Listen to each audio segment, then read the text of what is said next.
चलिए इसमें सीधे डाइव करते हैं। आजकल अगर हम फाइनेंशियल मार्केट्स को ऊपर से देखें तो सब कुछ हरा ही हरा नजर आता है, right? Stock takers green flash कर रहे हैं, इंडिसेस ऑल टाइम हाइज पर हैं और ऐसा लगता है कि इकोनॉमी बिल्कुल सही ट्रैक पर है। लेकिन इस सरफेस लेवल की शांति के ठीक नीचे बैलेंस शीट्स की गहराई में एक टिकिंग टाइम बॉम्ब छुपा हुआ है। आज के इस विश्लेषण में हम उस डेटा को अनकवर करेंगे जो ज्यादातर लोग पूरी तरह मिस कर रहे हैं।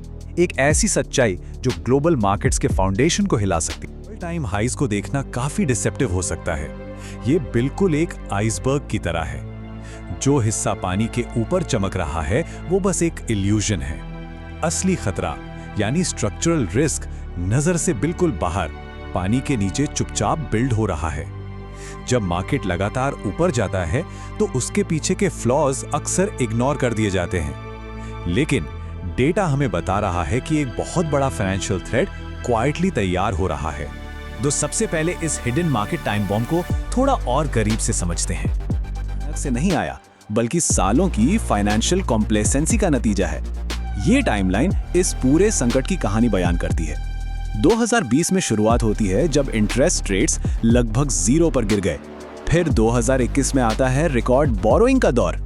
उसके बाद 2023 में हमने इतिहास के सबसे तेज रेट हाइक्स देखे और इन सब का नतीजा जुड़ता है 2026 में, जहां एक मैसिव कोलिजन होने वाला है।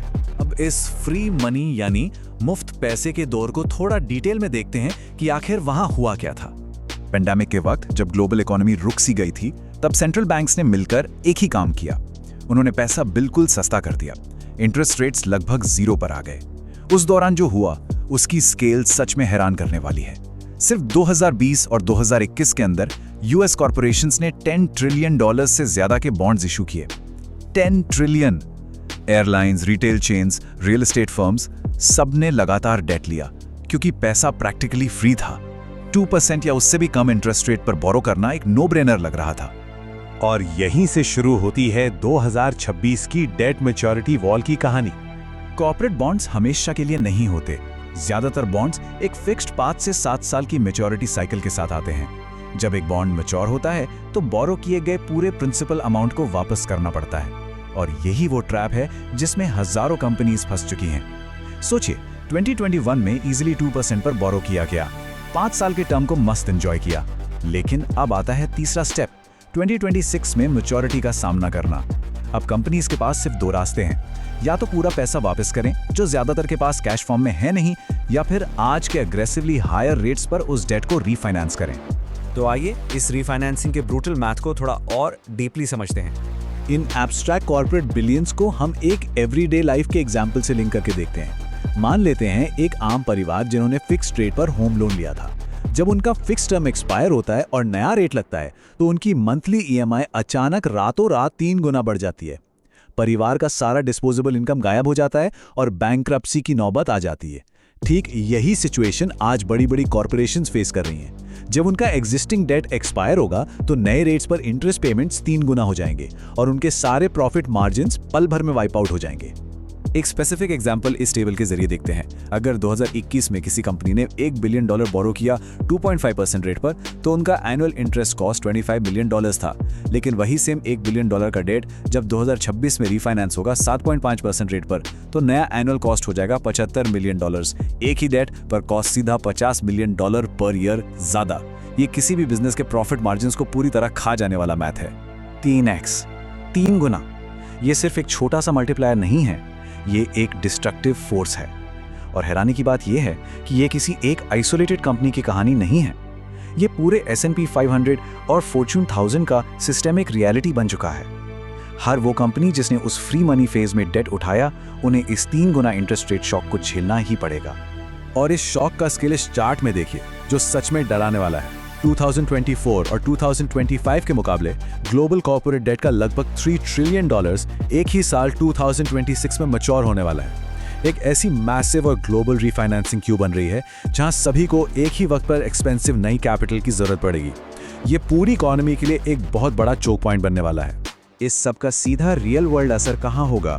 ज़ॉम्बीज और आने वाली छांटानी पर। जब ये $3 ट्रिलियन की वॉल टकराएगी तो आगे क्या होगा? यहाँ ज़ॉम्बी कंपनीज के कॉन्सेप्ट का आना बहुत जरूरी है। ये ऐसी कंपनीज हैं जो एक्चुअली प्रॉफिटेबल नहीं है, ये बस इतना ही कमा पाती हैं कि अपने डेट का इंटरेस्ट दे सकें, और इनका अस्तित्व सिर्फ और सिर्फ चीप बोरोइंग पर टिका था। फ्री मनी इरा ने ऐसी कंपनीज को आर्टिफिशियली जिंदा रखा था। और सबसे शॉकिंग बात तो IMF के इस डेटा में है।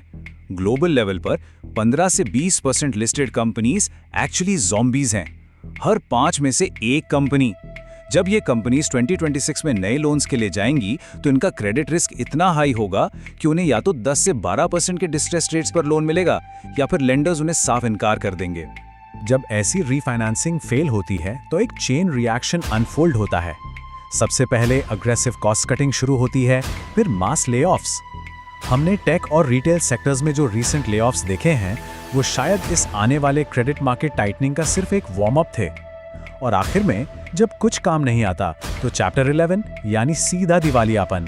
तो अब सवाल आता है, इसका आम इन्वेस्टर्स की बचत पर क्या खतरा है? सबसे क्रूशियल पॉइंट यह है कि इस सब का असर सिर्फ कॉर्पोरेट बोर्ड रूम्स तक ही सीमित नहीं रहेगा।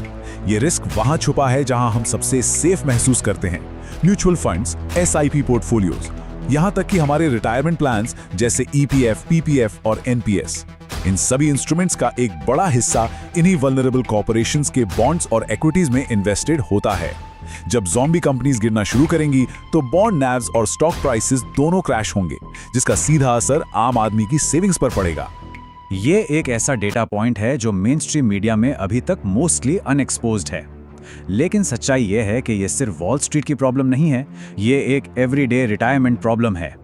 इस स्ट्रक्चरल रिस्क को समझना अब किसी के लिए भी ऑप्शन नहीं बल्कि एक नेसेसिटी बन चुका है, ताकि फाइनेंशियल्स को इफेक्टिवली सुरक्षित रखा जा सके। इस पूरे विश्लेषण का निष्कर्ष आखिर में इस एक चिलिंग रियलिटी पे आके रुकता है। The clock started in 2021, it ends in 2026। Borrowed time बहुत जल्द खत्म होने वाला है।